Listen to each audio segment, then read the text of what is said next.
Every Halloween, as the world draped itself in ghoulish festivity, a profound stillness would envelop my home. I'm the outlier in a neighborhood that worshipped October's end with fervor. As families carved jack-o'-lanterns and draped cobwebs, my sole contribution was a stark handwritten sign, "No trick-or-treating."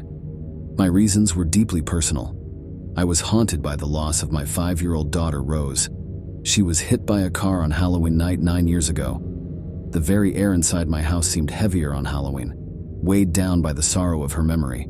On this particular evening, after putting up my warning sign, I meticulously drew all the curtains, dousing every room in shadow. The darkness felt almost protective, wrapping me in its familiar embrace as I settled down for a simple dinner. Eager to escape the painful memories, I went to bed early. Just as I was about to drift off, I heard a soft, hesitant knock at my front door. I tried to ignore it, hoping whoever it was would go away. But the knock continued, insistent. I sighed and went downstairs. When I opened the front door, the street outside was eerily empty, save for a lone child standing on my doorstep, draped in a simple white sheet. It was a classic homemade ghost costume, but with one difference. There were no holes cut out for eyes. A chill rippled through me. This child did not hold out a basket or a tiny hand to collect candy, and the words trick or treat were not uttered. The child beneath the sheet just remained silent, dead silent. I broke the spell by pointing to the sign on my door and reading it pointedly, "For the child."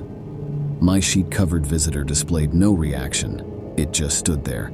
Deciding I was the victim of some stupid prank, I slammed my front door shut and locked it. Trying to shake off the unease, I decided to make myself a cup of tea. But as I entered the kitchen, I heard another knock, this time from the door that stood not 10 feet away from me, the back door. Still convinced I was the victim of a prank, I unlocked the back door and snatched it open.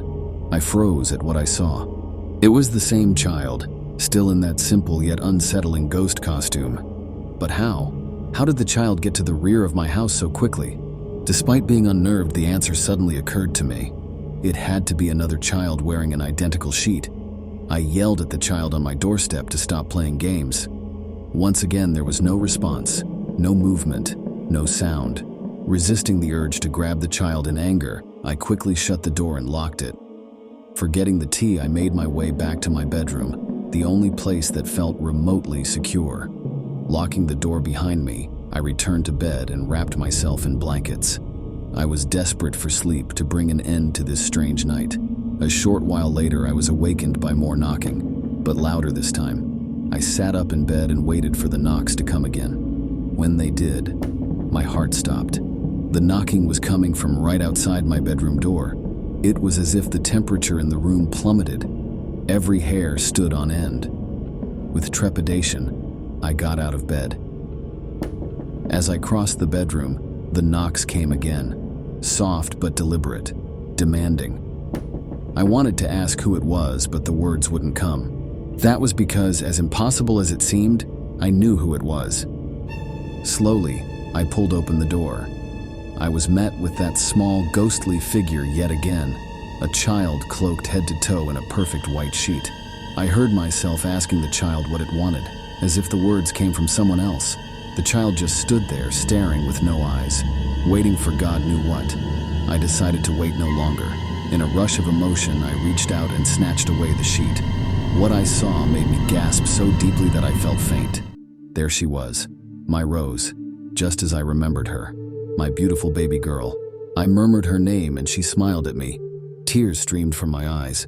I reached out to embrace her and she vanished, melted into nothingness in the wink of an eye. I was left with only the white sheet draped over my arms. I collapsed to the floor sobbing. When dawn finally broke, a thick haze of uncertainty clouded my mind.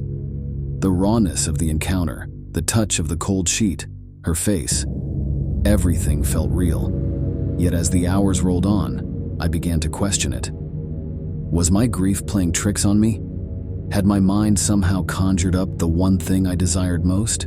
Now every day feels like a countdown to the next Halloween. Whether a dream or a haunting reality, the thought of maybe seeing Rose again keeps the hope alive. The waiting is painful, but the chance, however slim, of another moment with Rose makes it all worth it.